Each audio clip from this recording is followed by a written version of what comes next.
വണക്കം. ഇപ്പോൾ സ്ട്രൈറ്റ് അടിച്ച് പഠിച്ചു അല്ലേ നിങ്ങൾ? അടുത്തത് നമുക്ക് മടക്കി അടിച്ച് പഠിക്കാം. മടക്കി അടിക്കുമ്പോൾ ഇങ്ങനെ ഒരു സ്ക്വയർ പീസ് എടുക്കാം. ഈ പീസ് മടക്കി അടിച്ച് കാണിച്ചു തരാം. ആദ്യമായിട്ട് ചെയ്യുമ്പോൾ ചെറുതായിട്ട് മടക്കാൻ കുറച്ച് ബുദ്ധിമുട്ടായിരിക്കും. അപ്പോൾ കുറച്ച് വീതിക്ക് മടക്കിക്കോളൂ. ഒരു വട്ടം 2 വട്ടം മടക്കുക. മടക്കിയിട്ട് സ്റ്റിച്ച് ഈ അരുകത്ത് വരാൻ ശ്രമിക്കുക.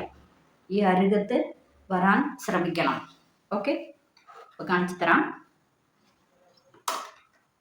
പതുക്കെ അടിച്ചടിച്ച് വരുമ്പോൾ നമ്മൾ ശ്രദ്ധിച്ച് പോകുമ്പോൾ ഈ അരുകത്തന്നെ തയ്യൽ വരും. ഓക്കെ,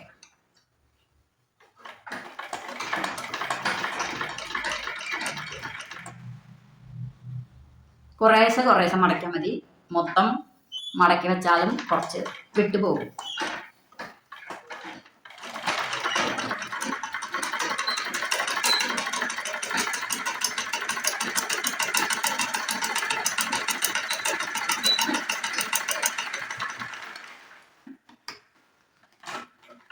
ഇപ്പോൾ നമ്മൾ ഇങ്ങനെ എടുത്തു കഴിഞ്ഞു.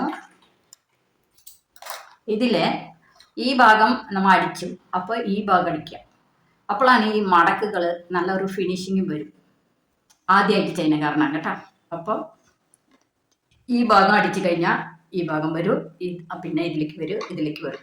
ഇത് മടക്കി അടിച്ച് ഈ അരുകത്ത് വരുന്ന വരെ ഒന്ന് ശ്രമിക്കും. Okay, by.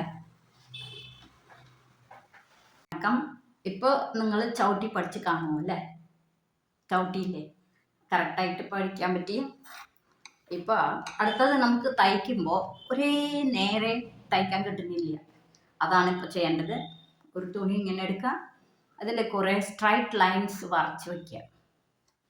അത് ഇങ്ങനെ ഓരോ ലൈൻസും കറക്റ്റായിട്ട് പതുക്കെ മതി, ശ്രദ്ധിച്ച് ചെയ്യുക. ഓക്കെ, ഇങ്ങനെ എല്ലാ കോഡുകളും ചെയ്ത് പഠിച്ചാൽ നമുക്ക് സ്ട്രൈറ്റ് അടിക്കാൻ പഠിക്കാം. ഇത് സഹായിക്കും. ഓക്കെ, ഈ സ്ട്രൈറ്റ് അടിച്ച് പഠിച്ചോളൂ. അടുത്തത് പറയാം.